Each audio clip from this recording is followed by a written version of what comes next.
So I'm sure that if you're a human living on this earth, maybe at one point in time, at least, you had a pimple. Or maybe even gone so far as to actually had acne. And maybe it got worse when you started to have the hormonal changes. And then maybe it got worse at certain times during when you were a teenager. But what happens if it follows you into your adult years? Well, there's about a 5-step protocol that I go through to check things, because there's all your systems are working together to do stuff. So you would think maybe it's one thing, but maybe it's like a root of a different one. So these are the checks I go through if someone comes to me and they can't get rid of their acne. I go, okay, how much water are you drinking? Because you personally need half your weight in pounds. So your weight in pounds divided by 2, that equals how many ounces you personally need. And this can't be crap tap water. It has to be good, clean water with at least half of it, I would say, added back with minerals. So like if you have a reverse osmosis, or if you have, you're buying distilled water, you're buying clean water, there's no minerals in it. So it's water, but you can be dehydrated just because you're drinking enough water, but the minerals that are in the water are what actually make the cell become hydrated. Because you take those minerals into your cell, they become saturated to a 27% solution. Nonetheless, just a little science for you. So if you're not drinking enough water, you might not have like the ability to clean through. I like to think of like a dirty fishbowl. If you don't put enough clean water into it, it would always be dirty. So that's one reason you could be dealing with acne. So check that. The second thing would be your gut. So your gut is really important because we have so many bacteria in there that they actually outnumber the cells we have in our body. So technically we're more bacteria than we are human, or alien, if you want to even call it that. So if your gut was a castle, if you do not eat fermented foods on a consistent basis, the good guys that normally would be like at the front of your castle, like, you know, making sure no one come in, they can like kind of like get drunk on the job and allow bad stuff to happen, or even turn into bad guys kind of thing. I don't know if that science is actually legit, but that's kind of like a good understanding of what it is. So if you don't eat fermented foods, there is not enough good bacteria in your gut. You're aiming for an 80% good to 20% bad. Well, if you don't eat fermented foods, there's no way they're even getting in there. And then once they're in there, you got to feed them. So you got to feed them with plant food. So you could look up a list of prebiotic foods. That would be the things that feed the probiotics. And then there's also things called postbiotics. I will have a separate video on all of those things. There's even things called psychobiotics, because your gut and your brain are intimately connected. So a lot of the time people have other issues besides acne, like maybe like let's say depression and anxiety, because their gut bacteria is off. So side note, but again, that can be a reason why you're having acne, because as above, so below. If I see something in your skin, it tells me that something's going on in your gut. So probiotics is the one part. The other part of digestion or gut health would be, are you eating raw, organic, uncooked foods? Because those are the only foods that have enzymes. Enzymes are like little chopper guys that break down your food before it gets to places. So then those particles aren't so big that the body doesn't really know what to do with it, and they almost like sweep it into the wrong place or into your bloodstream, which is terrible. That's really what leaky gut is.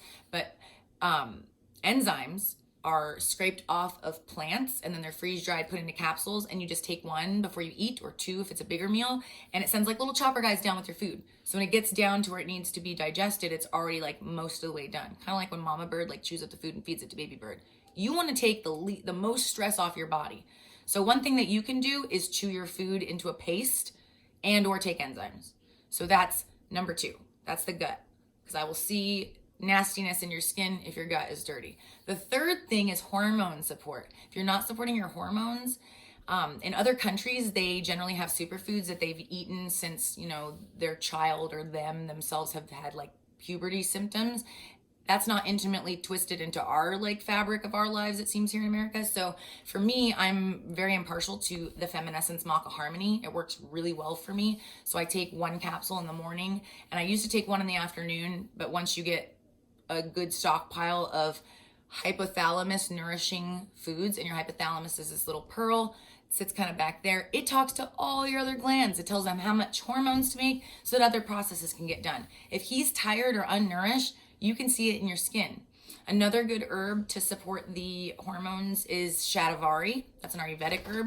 And if you're maybe like younger, like, or it's for a teenager and you're not sure about it, you could still do maca, but it's specific to the Feminescence Maca Harmony because there's certain colors. Or you could do red raspberry leaf. There's a lot of herbs because there's not just one answer for every body. So that's the third part. hormones. The fourth being greens. If you are not getting enough greens or roughage, when you make hormones, number one, there has to be enough water to have that happen. So that goes back to number one. But there also has to be something to clean up the mess. So like, it's like the hormones go crazy. They're like making crafts on your table. And then all that paper mess and all the junk left over, greens are what go through and clean that up. So unless you're like eating 5 organic, huge, beautiful, colorful salads a day in an unstressed environment, you're probably not getting enough greens. I personally like to add alfalfa or spirulina. I'll do 1 capsule or 2 capsules if I'm really having an issue with my skin with my morning hormone supplements. So I would do like my maca and my greens in the morning, and then my maca and my greens in the afternoon. I don't have to do my afternoon maca because I've been on it for a long time. But you, if you're experiencing acne, it takes your red blood cells 4 months to regenerate. So the whole time your body's taking in nutrition, whole time. But the thing is, until you get to the 3-4 month mark, it's not actually in your cells. So your body's not actually using it well. Almost like if your company got like new supplies and not everybody was using it, you're kind of like slowly implementing it. When stuff is happening in your body, it's like the workers are like, they're doing the stuff. And like, hey, something new came down the chute. And they're like, don't use that. We can't trust her because we don't know if she's going to give it to us all the time. But slowly over time, like at 2 weeks and 1 month and maybe 2 months, the body's like, hey, she's giving this to us consistently. When you get greens consistently, they help with detox. You'll see cleaner skin. You'll have better poops. You'll have better like energy. You'll be able to sleep better. But they also clean hormone pieces. Because if hormone pieces don't get cleaned, they recirculate in the blood, and you can see it in the skin. You can see it like in your mood. You can see it in like your energy. It's just terrible. So you need greens. So that's the fourth piece. The last piece is stress management, because your body literally doesn't work well because it's stressed. If it was living in an unstressed environment, like on an island eating organic food with, hot guys and they're, fanning you, or if you're a guy, hot girls fanning you, whatever. That's the environment where your body would digest like pretty much any kind of food, good food, like real food, not like crap food, but you know what I'm saying? It would just do what it needs to do without a lot of extra help. But most of us are eating in the car, or when we're running around, or when we're doing other things, or you're so stressed, you don't even like taste it. It just kind of happens.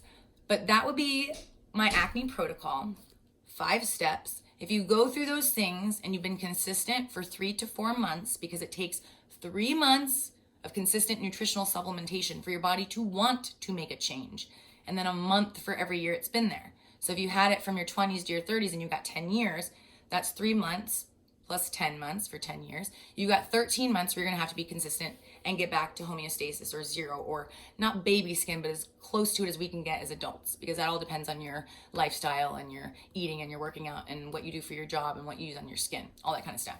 But if you give this protocol 3 months, normally people see a difference at 2, like a clarity. Come back, let me know, because if not, then there's something else. Then you go back to the drawing board. Okay, is there anything else that's not working within there? But generally this will work because it supports body systems. And that's the way that you bring health to the body. Because again, as above, so below. So we'll see it in your skin, the insides, and how clean they are. I hope this video was helpful. Please like, share, subscribe, send it to someone, leave me a comment. Let me know if you have any questions about where to get this kind of stuff, because I have lots of connections for those things, because I love herbs. And I hope you found this helpful. Have a great day, guys.